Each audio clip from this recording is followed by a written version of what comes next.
today's top boxing news. Okay, we'll start with this. June 17th, on the undercard of Prograis versus Zorrilla, Virginia Fuchs, unbeaten up-and-comer from right here in the US of A, will be returning to action opposite the ring seasoned journeywoman India Smith. Why does it say Rodriguez? Perhaps she got married. Virginia Fuchs, otherwise known as the Captain, unbeaten up-and-comer, a very talented one I have a very high opinion of. One of Ring IQ's top prospects to watch. From the same amateur class as Clarissa Shields, Michaela Mayer, Franchon Cruz, Raquel Miller, Marlena Esparza, Tiaria Brown. Virginia Fuchs, otherwise known as Ginny Fuchs. This is shaping up to be a good card. A solid card. On the undercard, you're going to see Fuchs versus Smith. You're going to see Ramla Ali versus Julissa Guzman. It seems that the rumors, the inside intel, it checked out. I talked about this potential matchup here on the channel approximately a week, maybe 2 weeks ago. It's a dangerous fight for Ramla Ali, a step up in class. That's basically saying that I'd pick Julissa Guzman to beat every girl that Ramla Ali has beat so far. This is a step up in competition. We're gonna see Australia's own unbeaten up-and-coming heavyweight Justice Hooney. This will be Justice's first fight under the Matchroom banner opposite the Ring America's own Andrew Tabiti, who has since moved up from cruiserweight up to heavyweight. We're also going to be seeing Shakram Gayasov. Hooney versus Tabiti is a tough matchup. Justice Hooney ain't got that many fights to be fighting a guy like that, but Matchroom, they don't protect their prospects. They sure don't. They match them tough. And on that same card, we're going to be seeing Ginny Fuchs versus India Smith. I often say here on the channel that there's more to boxing than what you see on paper, and that very much applies to India Smith, who can be a handful, can be a banana skin. I haven't soon forgotten the Fatima Dudieva fight, the Sulem Urbina fight, and the more recent Miyo Yoshida fight. India's a very good fighter. Don't let her record fool you. India was very recently in action opposite the ring Miyo Yoshida, who was making her American debut, and being honest with you, I'm not actually convinced that Miyo won that fight. I'm not actually convinced Fatima won that fight either. You know that Sulem Urbina suffered a shock upset loss to India Smith, who's a scrapper. She can be a handful, a short, stumpy fighter with a lower center of gravity that can fluster you with activity. Seems a very tough opponent choice, a very tough fight for Virginia Fuchs, who only has 2 fights, 2 pro bouts. Having debuted as a professional last year. This will be only her third fight as a professional boxer since having debuted last year. India Smith is a scrapper, a dangerous one. It's hard to even call this a developmental fight, a bring-along fight, when there's a legitimate possibility that India could upset the apple cart for Ginny. The danger is real in what is being billed as an 8-rounder in the women's super flyweight division, super flyweight. That's where Maciela Lujan holds the IBF title. From Argentina. Ashley Gonzalez of Mexico. She's got WBC. Of Japan. She's got the WBO, and she's set to defend it very soon opposite the ring Casey Morton. WBA champion Clara Lescurat of Argentina. She saw action a little over a week ago. Successfully defended the WBA title. The virtue of Virginia Fuchs campaigning at this weight is that there are 4 separate champions, thus 4 separate titles, 4 separate world title opportunities for her to choose from. And none of these fighters, none of these champions are with a major promotional outfit, making for minimal friction, minimal politics. The only caveat is that Virginia is not with a major promotional outfit herself. In spite of her making an appearance on this Matchroom DAZN show, she isn't yet a Matchroom fighter. They don't have her under contract. To my knowledge, they don't. She debuted as a professional in April of last year on the undercard of Mayer versus Hahn in what was a top-ranked show. Her and Michaela Mayer are bosom buddies. I've no doubts that Michaela pulled some strings to help make that happen. Virginia's second fight came on the undercard of Shields versus Marshall. Once again, I think Michaela Mayer might have had something to do with that. Michaela, who fought in the co-main event to the main event. Virginia saw action 2 times, just 2 times last year, to India Smith, who fought 7 times. You heard that right. 7 times, 7 fights last year, and she's already seen action once this year. She may be coming off a loss, a rather unconvincing loss to Japan's Miyo Yoshida in what was a Broadway boxing show, a Broadway boxing card. I'm not convinced that Miyo won that fight legitimately. I think Miyo got a gift. I think rightfully India should have got the decision. Better still, this level of activity from India, if nothing else, will will keep her sharp. Dangerous. This is no ordinary developmental fight or bring-along fight for Virginia Fuchs. She's going to have her work cut out for her. Set to go down on the undercard of Prograis versus Zorrilla, his Matchroom debut, and we'll talk more about the fight as the fight date approaches. In men's super lightweight news, reigning IBF champion of Puerto Rico, Subriel Matias, posted this to his social media with a caption that reads, "Good morning to all. Happy I will soon be giving the news of our first title defense against the former world champion. What promises to be a great confrontation as long as it lasts. Stay tuned for details coming soon." Here's the bad news. He's not going to Matchroom. For all this talk about wanting a Regis Prograis fight, Right. Nobody at the PBC, while Regis Prograis was a free agent, a network and promotional free agent, no one, to my knowledge, made a play to bring him over. Now, I had heard rumors of meetings with Top Rank and meetings with Matchroom, but I heard no rumors of anybody at the PBC trying to bring Regis over so they can do that fight between him and Subriel Matias. I told you guys right here on this channel, I told you all ahead of time that word round the campfire was Regis would be going to Matchroom. That intel checked out. At which point, that news breaks, and then we start to hear rumors about Matchroom approaching Subriel Matias in camp to see if they can't bring him over as well so they can do that Regis Prograis fight down the line. Had hoped he'd cross over. But the story is he's supposed to be defending his newly obtained IBF title against Cuba's own former lightweight champion, Rancis Barthelemy, in a clash that is reportedly set for this summer, likely on the Showtime side of things, where both of those fighters have been fighting. Rancis Barthelemy's been with the PBC for years. Next to no profile, next to no marquee value, thus fighting him and beating him will do very little for Subriel Matias moving forward. The only hope is that he can beat him in such a fashion that it will create ripples, will make waves. It was veteran boxing scribe Julius Julianis who broke the news on Twitter first. Subriel Matias' Instagram post seems all but confirmation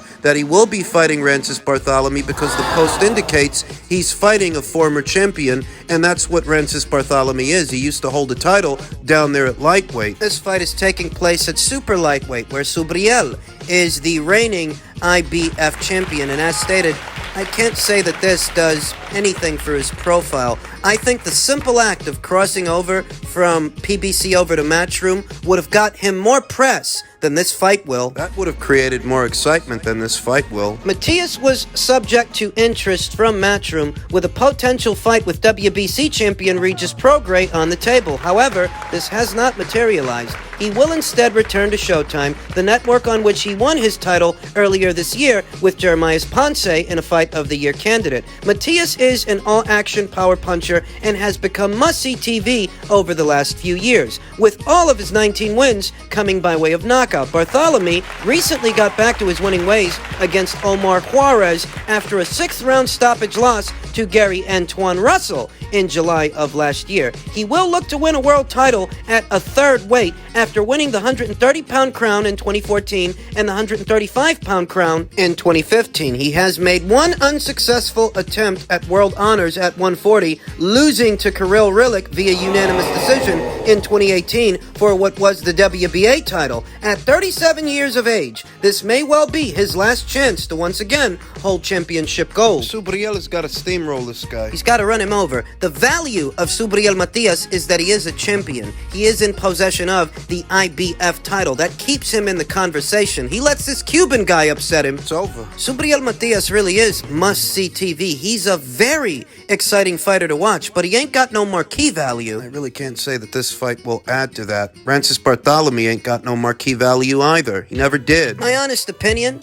Subriel Matias should have went to Matchroom. Just the act of going to Matchroom would have created more excitement than this fight would. Everybody's putting it on Regis to make the magic happen. Everybody's putting it on Regis to get things done, but it's these guys that keep screwing the pooch, not Regis. Those guys, not him. Like Arnold Barboza, who was very recently offered a shot at Regis Prograis' WBC title, but apparently they didn't like the money. I don't know what you're supposed to pay Arnold Barboza. I hardly think Bob Arum, of all people, is paying this guy 7 figures to fight on undercards. Don't know what Arnold and Rick Merrigan were expecting Eddie Hearn to offer them, but whatever it wasn't to their liking, and they turned down the offer. They turned down the Prograis fight. You think about Subriel. Subriel has had Regis's name in his mouth for a while now. He claims he wants that fight. And very recently, there were rumors that Matchroom was courting him, though when push comes to shove, look at where he is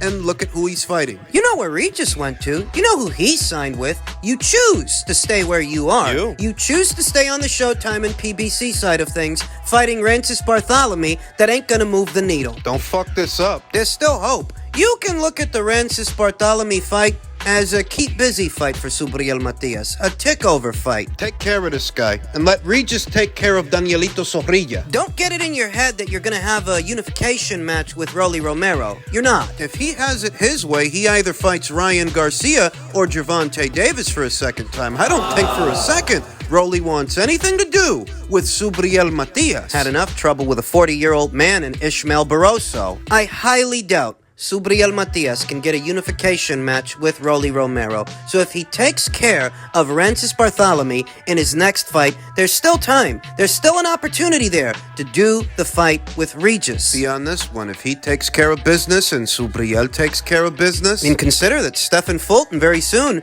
is flying out to Japan to take on Naoya Inoue. So who says Subriel Matias can't cross over to Matchroom down the line to do the fight with Regis? It can still happen. If he wants it to, both him and his team. What's up, everybody? The wait is over. It's game time. Errol Spence, Terrence Crawford, July 29th, Las Vegas, Nevada. Everybody come out, show support, and watch me fry this fish.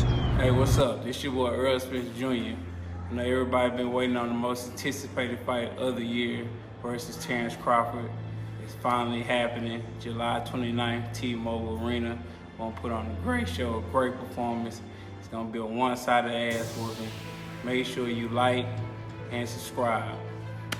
Confirmation of every rumor I've been hearing the last couple of weeks seems to have rung true, and both boys decided to make it official. Earlier today, it has been announced. Terrence Crawford will be meeting Errol Spence Jr. in the ring in July. Few passing thoughts? Between the success that they already had with the Ryan Garcia versus Gervonta Davis fight and the success that they could have with this fight promoted right, a fight that's been 5 years in the making. This could be a very big year for Showtime, and they need one given everything that's going on with their parent company, Paramount, and, them just trimming the fat. 2 waves of layoffs, shows getting canceled. They're shedding the excess, getting rid of what they don't need, what doesn't drum up business, and hanging on to what does. This year more so than previous others. Showtime Boxing needs to justify their continued role and presence in the sport of boxing. Otherwise, they could be next on the chopping block. They need a big year. They've already gotten off to a good start with the Ryan Garcia versus Gervonta Davis box office fight. Right. They haven't seen numbers like that since Canelo fought Caleb Plant well over a year ago. Well over a year later, Ryan Garcia versus Gervonta Davis delivered in terms of box office numbers, and hopefully they can repeat that success, build on it with this fight. It's hard to say that after all these years, the fight is bigger than it would have been in 2018 or 2019. It's hard to say that it's bigger now than it would have been then, though it's certainly not better. Errol Spence Jr., a lot has happened to him the last couple of years. The car accident, the retina injury. In the last 2 years, the man has only fought once, and needless to say, I don't look at him now the way I looked at him then, before the car accident in 2019. Better still, you have to wonder if this fight taking as long as it did to put together, did that help make the fight bigger? Did it really? We'll find out in July, and as stated, this could be a very big year for Showtime Boxing, depending on what else happens later on in the year, because they already had success with Ryan and Gervonta. They could, at least in theory, have success with this, and later on in September, if Canelo Alvarez decides to forego a Dimitri Bivol rematch. If he fights David in September, if he fights him on the Showtime and PBC side of things, that would add to what has already been, a very successful year for them. And you guys know, I'm not a big fan of the PBC and Showtime, but that's a schedule that would be hard for anyone to compete with. Showtime has decided to come out swinging this year. They're not going out without a fight. They need big metrics, and with some of these matchups, they may yet get them. As far as the fight itself, Errol Spence Jr., a textbook boxer puncher that fights out of the southpaw stance, who shows a good jab, good body attack, decent distance control. He knows how to maintain a bit of space between himself and his opponent, that he's not smothering his own work, collapsing the pocket. Keeping himself in an optimal position to punch, an optimal position to drive his shots, drive his punches, and add torque to them. Whereas Terence Crawford, Terence has got two base styles. He can be that boxer puncher like Errol Spence Jr., that spiteful puncher that looks to hurt the man opposite the ring, but he can also be that finesse fighter, that pure boxer, that sharpshooter, long-range fighter fighting on the balls of his feet, getting off shots and staying on the outside. Long range. Lest we forget Terence Crawford's trademark switch hitting, fighting out of both the orthodox and southpaw stances. An advantage I think he has over Errol Spence Jr., an advantage I think he has over most fighters, because most fighters, even switch hitters, they don't do it as well as Terence Crawford. As fluid. I favored Terence Crawford to beat Errol Spence Jr. before Errol's car accident, and I favor him even more to beat him now. Errol is a good textbook boxer puncher, but the most he does in terms of adjustments is up the tempo after a couple of rounds. Throw punches in bunches. You go getting aggressive with Terence, he's gonna pick you off. This ain't Yordenis Ugas. This ain't Danny Garcia. Errol has a way of beating his opponents into submission by throwing punches in bunches. He's not a one-hitter quitter guy. I've actually seen Terence flatline more guys with a single punch than Errol. He accumulates damage. I think Terence Crawford will cut Errol Spence Jr.'s work rate in half. He's going to miss a lot of shots. Terence is going to make him miss and make him pay, as they say. He's going to counter Errol, and it's the shots that you don't see that take you out. Not big on Errol's punch resistance. Ugas sent this guy into the ropes. Knocked his mouthpiece right out of his mouth. What do you think Terence is going to do to him? Terence, who's more streamlined. Less textbook than Errol Spence Jr. I've always favored Terence to win this fight, and I still do here today.